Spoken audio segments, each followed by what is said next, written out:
Good afternoon, ladies and gentlemen. My name is Nirav Shah. I'm the director of Maine Center for Disease Control and Prevention.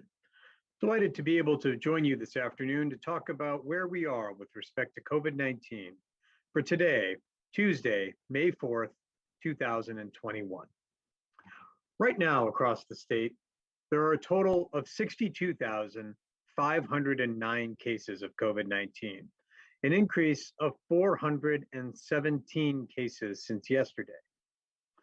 And of the 417 cases that were created yesterday, 169 were from May 3rd, 67 were from May 2nd, 111 were from May 1st, and the remainder were from April 30th. Sadly, we've had a total of 790 deaths to date related to COVID-19, and cumulatively 1,872 people have been hospitalized. Right now in Maine, 126 people are currently in the hospital with COVID-19. 56 of them are in the intensive care unit, and 24 of them are on a ventilator. Turning to testing, where our 7-day positivity rate for tests done for COVID-19 now stands at 2.65%, and our testing volume for PCR tests now stands at 677 PCR tests for every 100,000 people in Maine. In terms of vaccinations, Maine has administered as a state 1,176,794 total doses of COVID-19 vaccine. What that means is that among eligible Mainers, 57% have received their first dose of vaccine, and 47% have received all the shots they need. We are continuing to make progress on the vaccination front. And finally, a couple of announcements as it relates to vaccines and the ability to get a vaccine. The first is a change in our policy around residency. Starting today, Maine is removing the residency requirement to get a COVID-19 vaccine. Previously, in order to receive a COVID-19 vaccine, you had to be a resident of the state, which meant that you either had to live or study here. But going forward, effective immediately, what governs whether you can get a COVID-19 vaccine in Maine is whether you are in Maine and if you are over the age of 16. If you're in Maine and you're over the age of 16, going forward, you can get a shot. Now, why are we making this change? Well, there's a couple of things going on. The first is more people coming to Maine and coming back to Maine. There's also more vaccine that's available across the country as well as across the state. This change, removing the residency requirement, makes it easier for people who give shots. It also makes it easier for people to get shots. Now, this change is not being made because people don't want the vaccine. Rather, it's a recognition of the ever-evolving vaccination landscape. For example, with college students coming back home, we want to make it as easy as possible for them to get their first shot or their second shot. We've also heard from vaccination sites that removing the residency requirement will make it even easier and quicker for them to administer doses. The second thing I wanted to touch on are some upcoming vaccination opportunities. The first is the mobile unit that we are operating in partnership with our colleagues at FEMA. Starting tomorrow, it will be in Turner in Androscoggin County at the Boofy-Quimby Field, starting tomorrow for 3 days of operations, administering the Johnson & Johnson vaccine. You can take advantage of that and no appointment is needed. And so if you are in the Turner area or that part of Androscoggin County, feel free to get your Johnson & Johnson vaccine at the mobile unit at Boofy-Quimby Field, starting tomorrow for 3 days. After that appearance in Turner, the mobile unit will then be going to Waterville, where again, vaccination will be offered via the Johnson & Johnson vaccine. You can make an appointment or walk-in appointments will also be available. both in Turner as well as in Waterville. The next opportunity that I wanted to take a moment to shine a spotlight on is down in Sanford. The Sanford vaccination site in the old Marshall's building is not only doing walk-in hours, but also evening walk-in hours. We know that for a lot of folks, taking time off of work during the day is a challenge. And that's why the Sanford vaccination site this Thursday will be having a special clinic in the evening for walk-ins. So that will be from 5 p.m. to 8 p.m. down in Sanford at the old Marshall's. From 5 p.m. to 8 p.m., they will be administering vaccine on a walk-in basis in the evening. And so if you've been hoping to be able to get your shot, but your schedule just hasn't allowed you to take time off in the early morning or during the day, this is an opportunity for those of you in Southern Maine in an after-hours fashion to get your shot. One additional note there is the cost of vaccines, which for a patient is free. Something we've talked about and something that we've gotten some questions on lately. So I wanted to remind folks that if cost has been a barrier or a concern of yours when it comes to going to get your COVID shot, please know that from a patient's perspective, the COVID-19 vaccine is free. And finally, one other update on the epidemiology front around variants. I just wanted to take a moment to review what we have in terms of the numbers of variants that have been detected, and then provide a little bit of color around variants themselves. Let's start with the numbers. For the P1 variant, we've detected thus far in Maine 22 instances. For the 351 variant, 3 instances. For the 117 variant, 153 samples have tested positive. There are also 2 other variants that the US CDC has deemed to be what are called variants of concern. And we've also detected both of those in Maine. One of them is the B1427 variant, which we have detected 3 cases of. And the final one is the B1429 variant, where we've detected 105 cases. Now, we are continuing our efforts to sequence samples of COVID-19 as they come in to be on the lookout for all of these variants. These variants are a concern, and I know that they raise a lot of questions. So here's the bottom line when it comes to variants. You can do your part to protect yourself and your family from these variants, as well as to reduce the overall case numbers in Maine by doing one thing, and that's getting vaccinated. Thankfully, the 3 vaccines that we have right now in the United States have shown strong effectiveness against all of the variants that have been detected and categorized by the US CDC. But more generally, I think it's also important to note that the risk that are posed by variants coming here is not necessarily that variants will come here from other states. The concern that's in front of us is not so much preventing variants from coming in from other states, but rather preventing the spread of the variants that are already here. The main concern from variants is tamping down on any transmission of the ones that are already here. The best way to do that is for as many people to get vaccinated, because by being vaccinated, you prevent yourself from being used as a vector that could inadvertently transmit the virus or the variant to somebody else. We're all concerned about these variants. Indeed, they push all the scary buttons.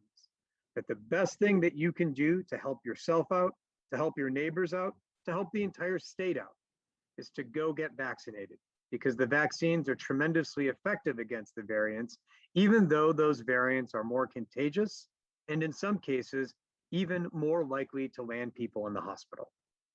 So with that, I'm going to turn things over to our colleagues in the media today. The first question goes to Megan from WMTW. Thanks for taking my question. There has been some reporting that the Biden administration is going to be changing the way it allocates vaccine to states. In fact, I think the president is expected to speak about it momentarily. basically shifting away from like a population-based allotment toward, demand for vaccine for states. Do we have any idea how that may impact what we get in the coming weeks or what we ask for? Sure. Megan, I'm familiar with what you're referring to, and a few factual notes first. This is not a change in the fundamental mechanism around which doses will be allocated. That is to say, what the Biden administration is doing is recognizing that some states, not Maine, but some other states, are not ordering all of the allocated doses that they receive on a given week. So what the administration is allowing states to do is for states that would like to get more vaccine to order off of the unallocated doses from other states. So in effect, if a bunch of states don't order up to their cap, those unordered doses will be placed into a federal pool, and states that wish on a given week to get additional vaccine can tap into that federal pool and potentially obtain more vaccine. This change does not alter the fundamental basis upon which vaccines are allocated, which is by population. It merely is a recognition that balancing supply and demand may mean allowing states that have a lot of demand to be able to tap into the supply that is left unordered in a particular given week. It won't mean anything fundamentally different for Maine. What it will mean is that if we get into a situation where we need more doses because of whatever reason, we may have the opportunity to tap into that federal pool in a particular given week. Thank you. This is a series of conversations that I've had the pleasure of being involved with, and this is a move that I certainly support, given that we are still seeing strong demand for vaccination in this part of the country, and there is less demand for vaccination in other parts of the country. If I could just follow up really quickly, actually switching gears. Is the state beginning any plans ahead of the expected expansion of the approval for the Pfizer vaccine to 12 to 15-year-olds?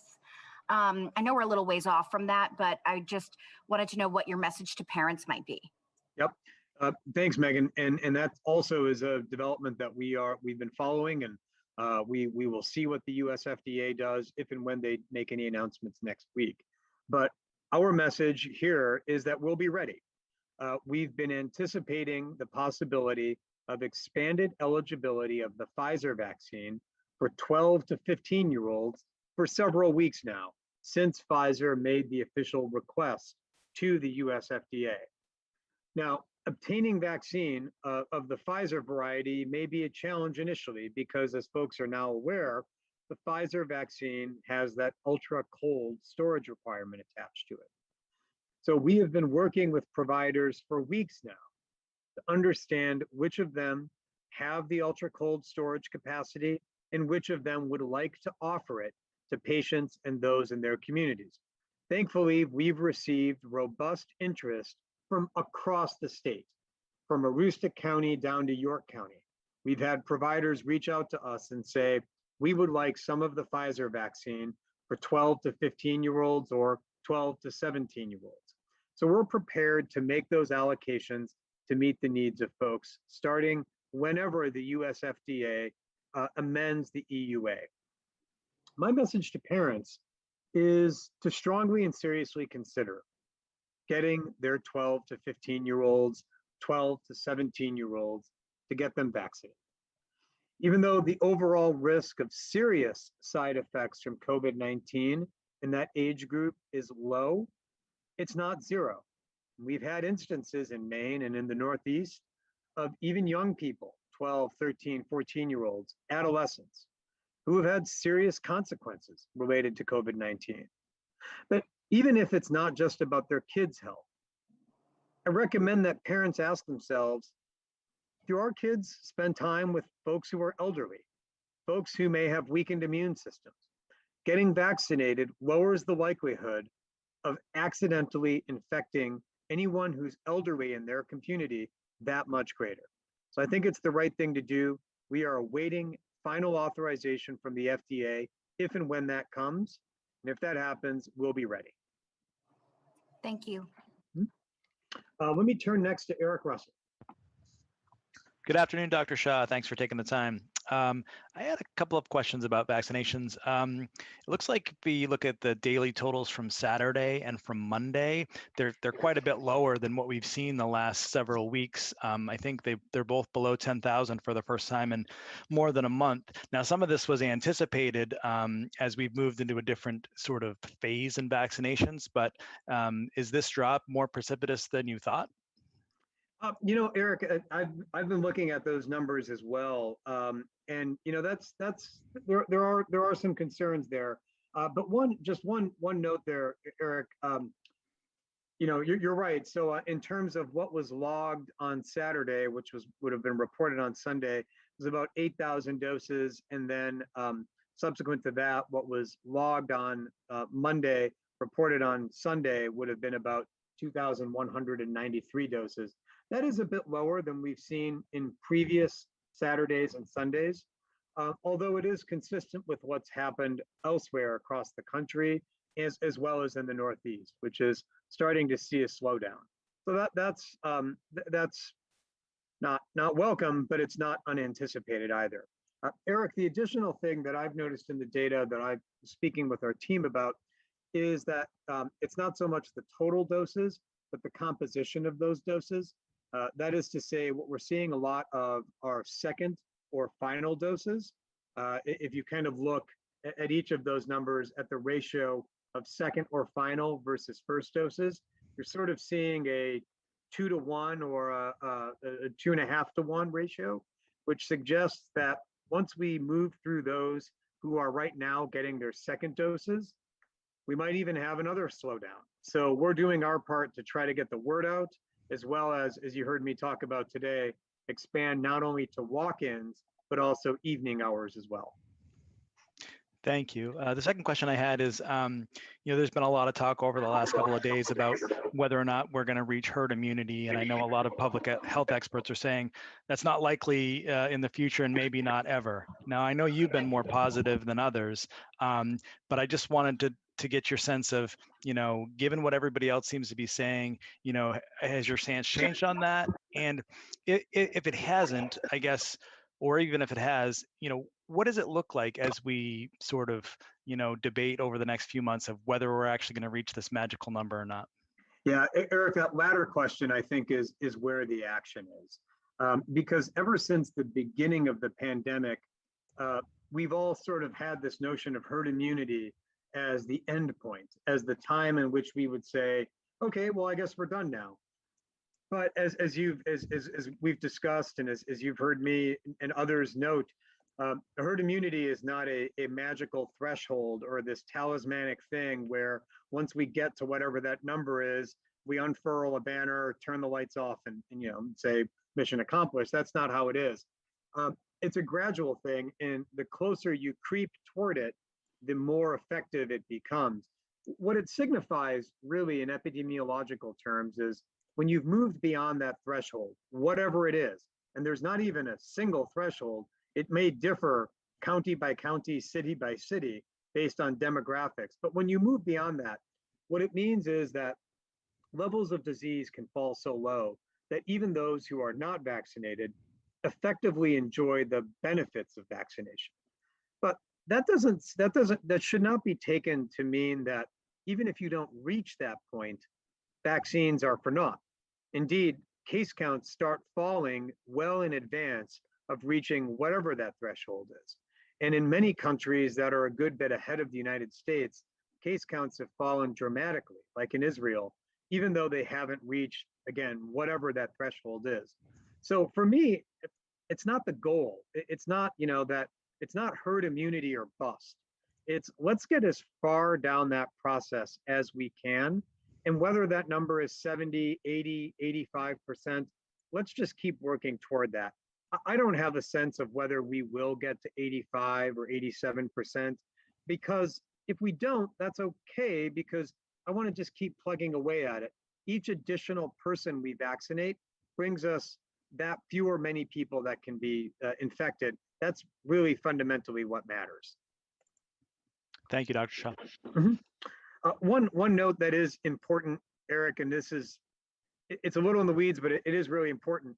Um, the thresholds for what constitutes population level immunity have changed. Early on, many epidemiologists thought it was on the order of maybe 65% of the population. You may have noted, or others may have noted, that that estimate has been upwardly revised in recent weeks and months. You may ask yourself why. That is fundamentally because of the predominance and prevalence of variants. What governs herd immunity levels is how contagious the bug in question is. And the more contagious something is, the higher that threshold becomes. And herd immunity projections have gone up in recent months, largely because of the spread of variants.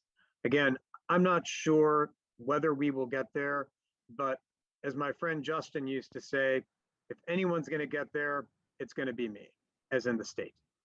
All right, turning next to Patty White. Thanks, Dr. Shah.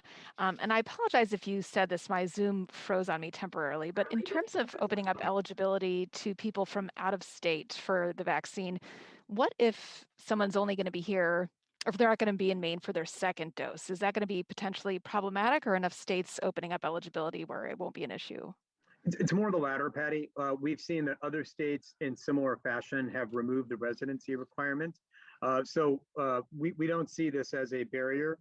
Similarly, Patty, not long ago, last week, the Biden administration, in connection with the pharmacy program, the retail pharmacy program, indicated that, for example, a college student could get their first dose wherever they happen to be going to college, and then get their second dose at any retail pharmacy across the country. This change mirrors that. So if someone happens to get their first dose in another state and then comes back to Maine when it's time for their second dose, or vice versa, they get their first dose here and then happen to be somewhere else for their second dose, there is enough eligibility across the country now, be it at the state level or the pharmacy level, where getting that second dose should not be something that needs to be delayed. I still recommend that folks plan it out so that if possible, you're in the same place for your first and second dose. It makes record keeping easier. It makes knowing where you're going to go that much easier. But if you can't, there's enough eligibility now. Okay, great. And we know it's important for everyone who is eligible to get the vaccine, but given that cases are now largely being driven by younger people, can you just talk about why it's important specifically for teens and young adults to get vaccinated, what that could do to the total case count in Maine? That's exactly. Thank you, Patty. You know, what sort of happened in Maine, and I think maybe a few other states, but in Maine, is we sort of have two populations. One population that is older, that has been quite well vaccinated, for whom we are not seeing many cases, and thankfully not as many hospitalizations and deaths. The other population is those who trend on the younger side, for whom vaccination rates are not where I'd wish them to be. And sadly, that is generating a high number of cases, hospitalizations, as well as even deaths. The importance of being vaccinated for this younger group, especially now as we think about 12, 13, 14, and 15-year-olds, the importance is twofold. The first is for themselves. We've seen that even 20-year-olds are not entirely immune to even dying from COVID. We've had 2 deaths among 20-year-olds just in the recent few weeks. So the first reason for that group to get vaccinated is for their own health. But as we've seen throughout the pandemic, none of us is an island. And so the other reason for that group to get vaccinated is for the health of and safety of their family and their communities. Because even though that younger group may not suffer the most terrible effects of COVID, they could still inadvertently spread it. And for example, in older folks, although the vaccine is still spectacularly effective, older folks may not have the same robust response to the vaccine as a younger person would. That's true with any vaccine. So the best way to keep older members, older family members safe is for everybody in the family, soon down to even 12-year-olds, to get vaccinated. That keeps everyone safer. It also helps tamp down on the spread of things like variants. Thank you. Over to Brian Sullivan next. Thanks, Dr. Shah. I wonder, is it okay for people in the state to get their first dose somewhere and second dose at a different location, or would you prefer it be in the same spot? All things equal, I think it's just good practice to get your first and second doses at the same place. It's not a requirement. I say that more for prudential reasons. For example, when you're going to go to the same place for your second shot, where you're going, how the setup works, what the protocols are, you just know all of those things, and it makes it that much smoother. But in this new phase, Brian, where there's more vaccine, there's more administration sites, and folks are starting to travel more, if the best way for you to get vaccinated is your first dose somewhere else and your second dose in Maine, then we'll make that option work. And that's what, in effect, removing the residency requirement helps us do. And just ask that the person do their due diligence and cancel the second appointment they probably set up. You are absolutely right, Brian. In fact, I'm really glad you mentioned that, because something that's been happening more and more, and I get why, but since you raised it, for example, at our mobile unit, we've had a lot of no-shows. And I get why, right? Folks make a lot of appointments, you take the first one available. But what really helps us out is if you go through and go back and cancel the other appointments you made, because that just gives us that many more walk-in spots that we can do. So you're absolutely right, Brian. You make multiple appointments. I get why I get why you're doing that. Understood. But if you could do the right thing and just cancel out those other appointments, that means more people can show up for walk-ins. And I just had a question about the state's registration site. And I know that you had mentioned before that you passed on a list of the people who had registered, who were looking for vaccinations. Do you know, of those 90,000, how many people have received the coronavirus vaccination? I don't know that offhand, Brian, but I can see if we have that information. You are correct, though, that, gosh, it seems like eons ago, but maybe just a few weeks ago, we had sites kind of saying, hey, we've got some openings, can you help us out?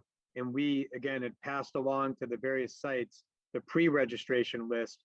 I do know that many of those sites, just from speaking with them, had great success in calling people or emailing people from the pre-registration list and saw a really high conversion rate. But I don't have the exact number. I'll see if we can dig that up, though. Thank you.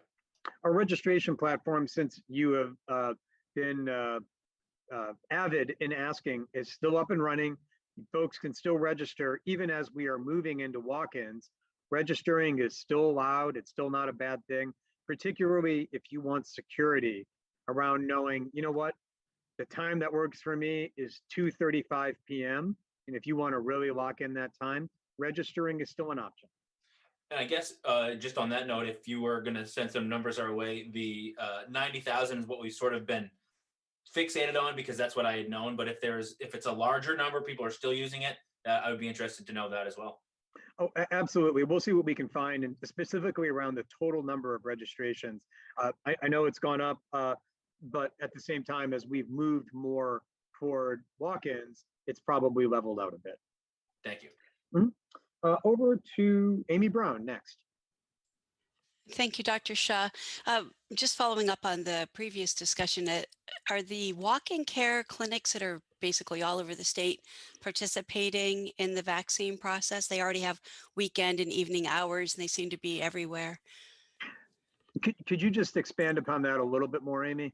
The walk-in centers that just are sort of freestanding places that tend to be open in the evening. Sometimes I think they're open 24 hours. It's kind of like a sub-ER kind of place. Are they participating? If someone were to go to one of those on an evening or a weekend, could they get a vaccine there? Sorry, Amy, I just want to make sure I answer your question properly. You're thinking of like urgent care centers? Yeah. As of right now, not many urgent care providers, although they are eligible, they haven't really been in the vaccination front. But as we think about this next phase of vaccinations, that is to say, focusing on doctors' offices, places like that, places where folks are going for all of the other preventive healthcare, we're looking at seeing if we can partner with urgent care places as well. Okay.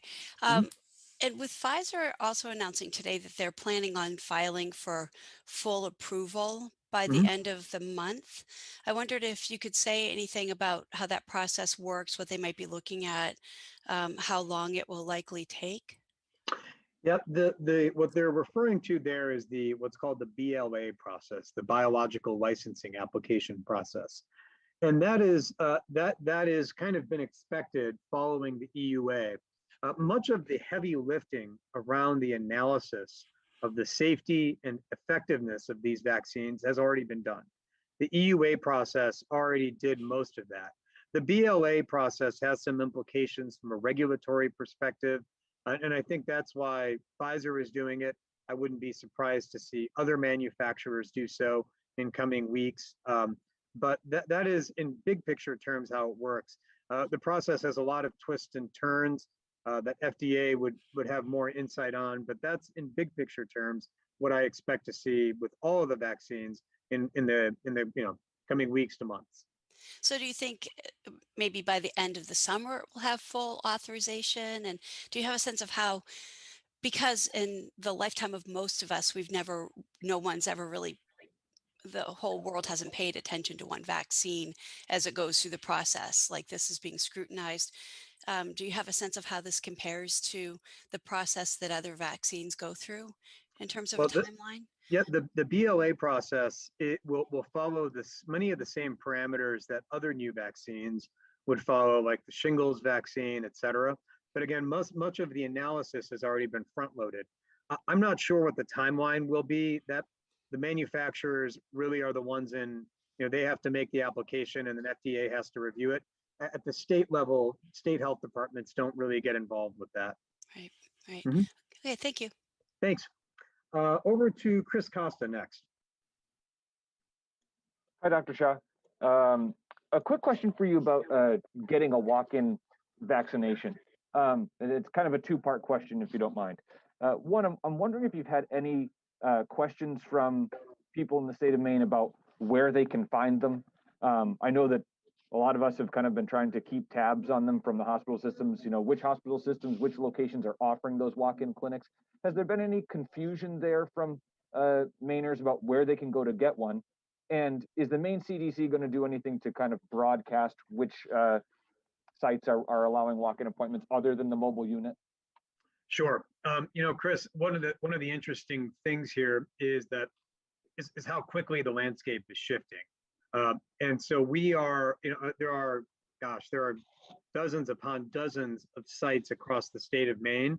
And I have encouraged those sites to be flexible, to be creative, to have the leeway to do what works best for their community without needing to come to my office to get approval or even notification. And so that's one reason why, for example, sites may decide to do walk-in hours for the morning and then appointments in the afternoon and then walk-in hours in the evening. And it may change day by day based on the patterns that they're seeing on the ground. I encourage that because I want them to know in their communities what's going on and broadcast it in their community. I don't want them to wait for approval or notification from me. But the corollary of that is that sometimes at the community level, sites, hospitals, clinics are doing things that we may not find out about until I see them or get a note about them the day after. We're going to try to do our best to keep our website updated with the latest information. But if you've got questions, the safe thing to do is just to reach out to the site itself to make sure that the hours that you want to come in, they are in fact open, especially if it's evening or walk-in. Understood. I haven't heard much in the way of confusion, but recognizing that it really is changing in some cases just day by day. Sites experimenting with different hours, different structures, walk-in in the morning, appointments in the afternoon, and then the next day, appointments in the morning, walk-ins in the afternoon. There is going to be a little bit of a situation where the smart thing to do is to call the site to confirm everything before you hop in the car. Okay, gotcha. And then my second question for you just kind of has to do with it's kind of bouncing off of what Eric Russell had asked earlier about the total doses administered. I was trying to go back and make sure that we were accounting for weeks when either J&J, we had a low number of doses, or perhaps, during the pause, we had to stop using it and then it was turned back on midweek. I know that those kinds of things tend to mess with us finding a clear answer on all of these things, but generally speaking, it appears that the number of total doses administered from week 18, 19, 20, obviously we're not through week 21, which is right now, but it appears they've gone down subsequently each week. Is there some reason for that? Do you know, other than the J&J issue, or and do you expect it to turn around now that we'll be able to tap into the federal unallocated pool? Okay, Chris, I'm glad that where you ended the question, because that's an important. Let's start with what's going on, and there's it's difficult to disaggregate how much of the decrease in daily vaccination numbers that started around the 14th of April, 15th of April, how much of that is related to the J&J vaccine being paused, or how much of that would have started to happen organically anyways? That's an open question, but you are right. Week on week, vaccination numbers have started to go down. It's why you've also seen, in response, Maine CDC saying to sites, move to walk-in hours, move to evening hours, things of that nature. This is not so much a function of there not being enough vaccine. For many, many weeks, certainly starting in December up until very recently, what was our constraint on velocity was the volume of vaccine we were getting. Now, I think what is a larger constraint on rate or velocity is things like, how convenient is vaccine? To what extent are we answering folks' questions? To what extent are they getting a vaccine from someone they trust, like their primary care provider? Those are, I think, the constraints that are acting more strongly right now, rather than the supply of vaccine. Make no mistake, if we get an increase in demand, say, for example, from 12 to 15-year-olds, being able to order from other states' unordered doses will help us. If we've got demand in Maine, I am committed to getting us the supply from this new system. But more recently, I think what has been the constraint are things like convenience and questions. Thanks, Dr. Shah. Over next to Mike Shepard. Mike Shepard, it has been a minute. It has. Thank you, Dr. Shah. I wanted to ask a couple questions about jails and prisons, and I guess I'll start with, do we have updates on the ones that, at least the ones at the Cumberland County Jail, and then the Women's Center in Wyndham? I think there have also been outbreaks at the Penobscot County Jail and Two Bridges, if you've got any information on those. Yeah, so let's start with the Women's Center. They have one additional positive case. So as of this morning, they are up to a total of 27.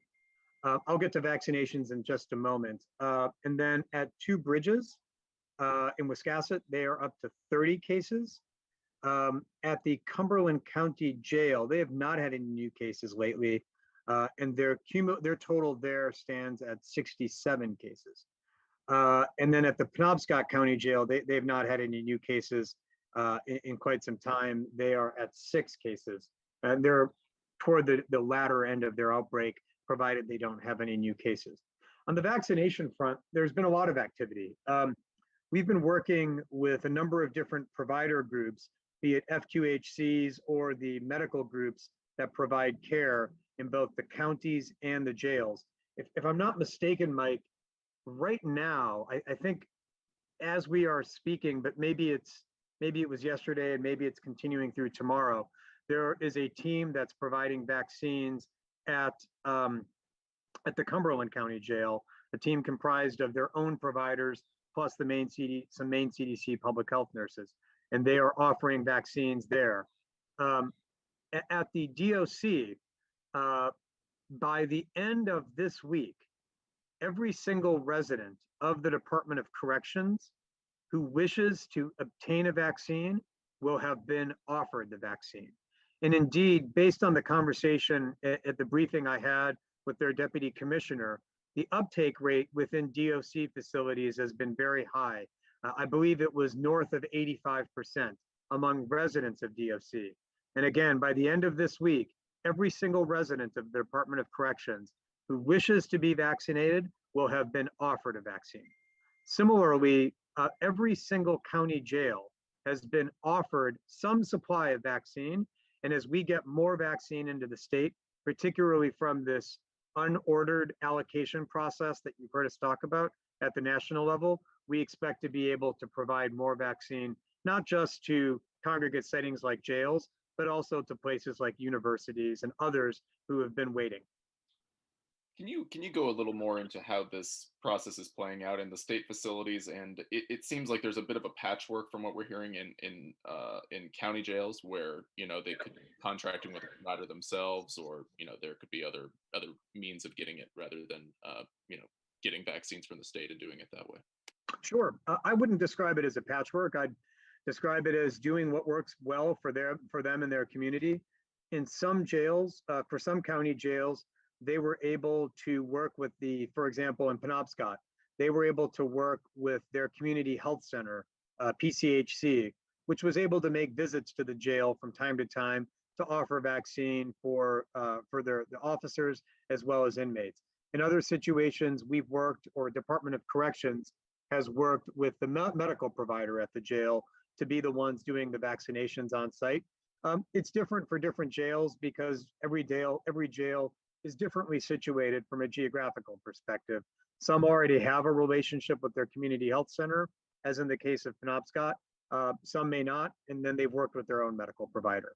At the DOC level, and which is our primary contact is with DOC, at the DOC level, much of the vaccinating there has been done by their medical providers.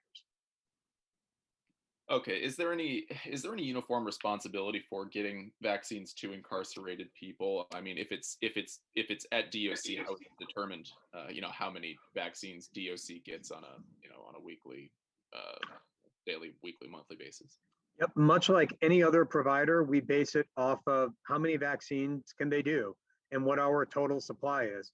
As our supply has increased, we've been able to increase the amount of vaccine that's going to DOC as well as to other facilities to get them up to their maximum weekly throughput, which I forget exactly what that is, but in effect, throughput governs how much any particular site gets. Thank you. Thanks, Mike. Over to Bonnie next. Thank you, Doctor. I noticed last week that the Auburn Mall vaccine site is getting 2 trays instead of 3 trays. And it seemed a little surprising given that Androscoggin still leads the state as far as high case rates. Can you comment on whether is that supply, demand? Well, what I can tell you first, Bonnie, is that we are allocating to them exactly what they've asked for. So we are taking our cues around what the need is in Androscoggin County based on, for example, what their request is. I believe last week they did request 3 trays. This current week they requested 2 trays of Pfizer, and that's precisely what we allocated. We are concerned about vaccination rates in not just Androscoggin County, but Androscoggin County, Oxford, Somerset, and Franklin County as well, all of which we've got more work to do there. I think what's also important to note is that the Auburn Mall, albeit a fantastic opportunity for many folks, is not the only mechanism to get vaccinated in, for example, in Androscoggin County. Retail pharmacies in Lisbon and Livermore Falls have been operating since when we activated retail pharmacies way back when. In Turner, of course, as you heard me mention, the mobile vaccination unit's going to be there. So there are continuing opportunities to get vaccinated in Androscoggin County. We're not stopping there. We also know that there's more demand, for example, from residents who may live right downtown in Lewiston. So we're trying to find ways to bring vaccinations even closer to people who need them. Would that be through the B Street Clinic or? Well, the B Street Clinic has already been offering vaccines in partnership with St. Mary's for months now. We're trying to see if there are even more direct ways that we can bring vaccine to folks, particularly in those areas of high need, like in downtown Lewiston. Okay. It seems like we're hearing a little bit more about people getting COVID after they've been vaccinated. Can you talk about what the breakthrough numbers are, or people getting COVID after they've had one vaccination? Sure. So we've still had approximately 100 and we're up to about 110 breakthrough cases now. And what's important there is that among those who have had a breakthrough case, their rates of hospitalization as well as death are far below what would be expected in an unvaccinated population. This is evidence of the vaccine doing its job, which is to say, keeping people safe, keeping them healthy, even if they're exposed to the to the virus. In many instances, what people have after they've been vaccinated is what's called a subclinical infection. They don't even know that they've got COVID. It's that mild. Among individuals who have only gotten one dose, that's not a breakthrough case. That's just somebody who got COVID before they were fully vaccinated. Correct. Okay. Mhm. And yesterday I was at the mobile clinic in Freiburg, and it was mentioned that pretty soon the state will be announcing where people who got the Moderna shots in Oxford and Wyndham can get their second shots. Is that news forthcoming? Well, it's those folks have already been notified. Okay. Yep. Very good. So folks who got, and so if you happen to be watching right now and you got your first shot when the mobile unit had to switch to Moderna because of the federal pause, if you were in Wyndham or in Oxford and you got your first shot of Moderna there, the mobile unit will be coming back your way to give you your second shots, both in Wyndham and in Oxford. You should have already been contacted by the Maine CDC to go and schedule your second dose using the scheduling program that Brian Sullivan has asked about on a couple of occasions, using that scheduling program. But you can also show up on a walk-in basis, although we recommend that you schedule just so we can meter out folks and not have a line form. But you can also show up on a walk-in basis, and you should have already been contacted as well. Okay. Thank you, doctor. Mhm. And the final question for the afternoon goes to Patrick Whittle. Thank you very much. A couple things. Regarding the removal of the residency requirement, has there been a demand from like out-of-state visitors to access that, or is that just sort of a matter of course? It's more the matter of course, Patrick. In my own mind, I see it as the natural evolution of where we want to go to make it that much easier. And by easier, I'm referring to two groups here.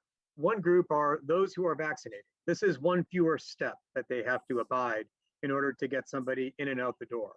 And so we have heard from a number of vaccination sites who have said, hey, anything you can do to make it that much faster to get people in and out, that much more convenient would be welcome. But then the other group for whom it's easier are those getting vaccinated. Perhaps many of those people will continue to be Mainers, which is great. They can get in and out that much more quickly.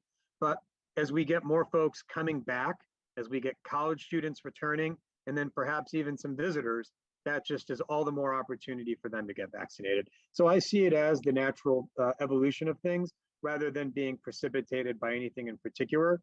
Also, as we see more vaccine coming our way, we want to be ready to use it. I see. This question might not necessarily be unique to our state, but can you speak at all to this sort of issue about patent protections and how sort of international efforts might be aided by changing that status? Yeah, you're right. It's not so much a state issue, but certainly something that has been very much in the news and very much front of mind for a lot of folks as we've seen what's unfolded in, just to name one part of the world, in South Asia, in India, and to a lesser extent in Pakistan and Bangladesh, with just astronomically high rates of cases. And it raises the question of to what extent can policy changes be made to lighten the load that is required for other countries to manufacture or access vaccines. Removal of patent protection or waiving of patent enforcement has been one of those proposals. The technical term for it is compulsory licensing. It's an idea that's been used previously in the midst of another pandemic, which was the HIV crisis, many, many years ago, as well as in some other instances. It's an important policy question, again, not one that is answered at the state level, but rather at the federal level. And in some experience that I've had with that when I worked in Southeast Asia, what's critical about that dialogue is to not begin and end with the discussion of patent enforcement, but also make sure we talk about the next steps, which is around the manufacturing of the vaccine. As I've mentioned to some folks, it's sort of like having going to the very best cake maker in the world. Even if that person gave you their recipe for the very best cake in the world, that doesn't mean you'd be able to take it back to your kitchen and replicate it. So as we talk about sophisticated vaccines like mRNA vaccines, if we're going to have that discussion, I recommend that policymakers talk not just about removal of patent protection, but also around providing assistance from the manufacturing of the vaccine in the locality itself. I see. And one final thing, have we moved at all on the subject of passports in the state of Maine, or is that still in sort of the exploratory phase? I think it's more the latter. I think it's still under the exploratory and discussion phase. There are folks who have very strong feelings about this issue on both sides. Some groups see this as the opportunity to return towards some degree of normalcy, particularly around indoor activities, which is where they would have the predominant effect. Others have concerns around data privacy and security, as well as other infringements they see. One concern that I share around this is making sure that whatever type of verification that may or may not ever come to pass across the country, making sure that doesn't mean that folks are boxed out of essential services. That's really something that I think we have to keep top of mind as we move forward with this discussion and dialogue as a country. That's not a Maine specific finding. That's just something we need to be mindful of as a country. Got it. Thank you. Thanks, Patrick. Well, thank you all to all of our colleagues in the media for their questions today. And thanks for all of you for spending a little bit of time to hear the latest. Again, a couple of reminders before we close. If you are in the Androscoggin County area and are looking for the one-shot J&J vaccine, the mobile unit will be setting up shop in Turner starting tomorrow for Wednesday, Thursday, Friday. And if you're in Southern Maine and the 8:30 to 5 p.m. time frame is just not workable for you to get a vaccine, the site at the Old Marshalls in Sanford, operated by York County EMA and Southern Maine Healthcare, will be offering evening hours, walk-in evening hours, this Thursday from 5 p.m. to 8 p.m. I myself am going to be there to check it out and see how things are unfolding there. There are also other walk-in opportunities across the state. For example, Scarborough Downs, operated by Maine Health, is also offering more and more walk-in hours, as is the Portland Expo. For the latest on those, I recommend you take a look at their websites or give them a call just to make sure that walk-in hours are available across the state. Now more than ever, I urge everyone to take a minute to get their shot. So with that, thank you all for your time today. I look forward to chatting with folks again, perhaps not until next week, given that I'll be down in Sanford on Thursday. But until then, please be kind and take care of one another. We'll talk again soon.